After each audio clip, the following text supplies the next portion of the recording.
বিজনেসে আমরা আলোচনা করছিলাম থ্রেড ইন্ডাস্ট্রির ভূমিকা নিয়ে। আমরা অনেকগুলো অভিযোগ পাই, দেশি বিদেশি কোম্পানির মান ভালো, দেশি কোম্পানির মান খারাপ, দাম এবং অন্যান্য বিষয় নিয়ে। এই ব্যাপারে আপনার কোনো অভিযোগ যদি থাকে, উনি কোর্সে অনেক বছর ছিলেন, আমরা এই প্রশ্নগুলো নিতে পারি, যে অভিযোগগুলো নিতে পারি। অ্যাকচুয়ালি যেটা কিছু কিছু প্রবলেম আছে দেশীয় কোম্পানির, যেগুলো পরিমাণে আপনার নর্মালি 4000 মিটার যেখানে হওয়ার কথা সেখানে পরিমাণে কম হয়, স্ট্রেংথ ঠিক থাকে না, অনেক সময় আপনি স্টিচ করতে গেলে ব্রোকেন স্টিচ পরে।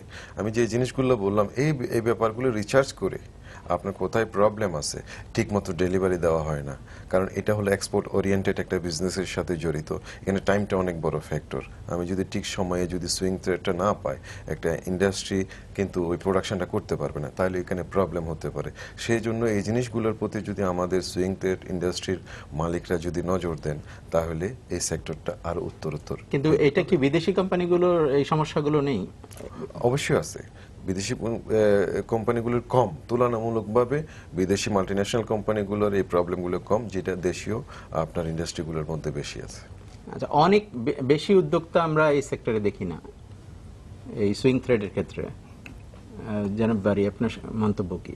একটা ব্যাপারে কিন্তু আপনি কনক্লুশনে আসতে পারেন, যে যেখানে যখন আপনাকে আমি মার্কেট সাইজ সম্পর্কে বললাম, সেখানে বলতেছি 90% আপনার সুতা রিকোয়ারমেন্টের 90% সুতা আপনার উৎপন্ন হচ্ছে বাংলাদেশেই, এখন দেশি আপনার বিদেশি কোম্পানি মিলিয়ে।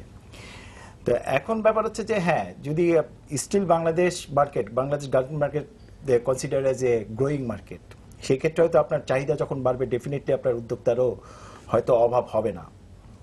তবে আমি নাসির ভাইয়ের একটা প্রসঙ্গে যদি আপনি অনুমতি দেন, আমি আসতে পারি। নাসির ভাই যে কথাটা বললেন যে সার্ভিস এবং ইসের ক্ষেত্রে এই প্রবলেমটা কিন্তু আপনার ভাইস ভার্সা। লোকাল কোম্পানির এবং মাল্টিন্যাশনাল কোম্পানির প্রাইসের কি খুব বেশি পার্থক্য? বর্তমানে অ্যাকচুয়ালি হয়েছে কি, এখন তো মুক্ত বাজার অর্থনীতির আমরা ব্যবসা বাণিজ্য করছি, এখন খুব একটা বেশি ডিফারেন্স নাই। তারপরেও আপনার এখানে যারা বিদেশি কোম্পানিগুলো, তাদের কোয়ালিটিটা ভালো, যেটা আমি আগেও বলেছি। সেক্ষেত্রে আমাদের লোকাল কোম্পানিগুলো এখন আস্তে আস্তে উঠে আসতেছে, এভারেজ অলমোস্ট কাছাকাছি চলে আসছে। তাদের লোকাল কোম্পানিগুলো কি স্পেশালাইজ থ্রেডগুলো করছে?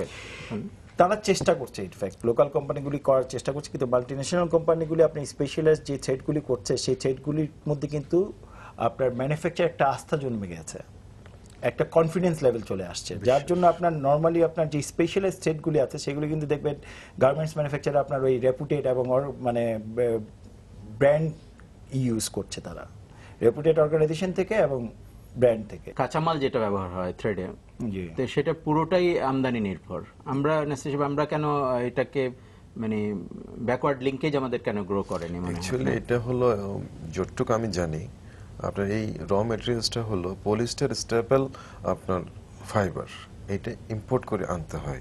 এটা আমাদের বাংলাদেশে কোনো এই র মেটেরিয়ালস পাওয়ার কোনো সম্ভাবনা নাই, যার কারণে আপনি একটু আগে প্রশ্ন করেছেন কেন এখানে খুব কম লোক এই ইন্ডাস্ট্রিতে ইনভেস্ট করেছে, কেন এত বড় একটা বাজার থাকা সত্ত্বেও এগিয়ে আসছে না।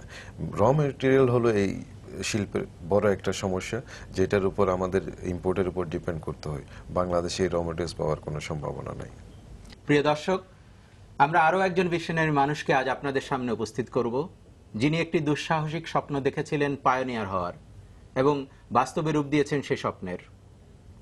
তার সফলতা কর্মসংস্থান করেছে, স্বাচ্ছন্দ্য এনে দিয়েছে হাজার হাজার মানুষের জীবনে, দেশের অর্থনীতিকে করছে সমৃদ্ধ, আমদানি বিকল্প তৈরি করে সাশ্রয় করছে কোটি কোটি টাকার বৈদেশিক মুদ্রা। যিনি অন্যের জন্য আদর্শ হতে পারেন অনুকরণীয়। এই ভিশনারি সফল মানুষটি হচ্ছেন চট্টগ্রাম উন্নয়ন কর্তৃপক্ষের chairman, Chattogram metropolitan chamber of commerce and ইন্ডাস্ট্রিজের প্রেসিডেন্ট এবং ওয়েল গ্রুপের স্বপ্নদ্রষ্টা জনাব আব্দুস সালাম। ওয়েল গ্রুপ বলতে আমরা জানি অসাধারণ সাফল্যের আরেক শিল্প সাম্রাজ্য।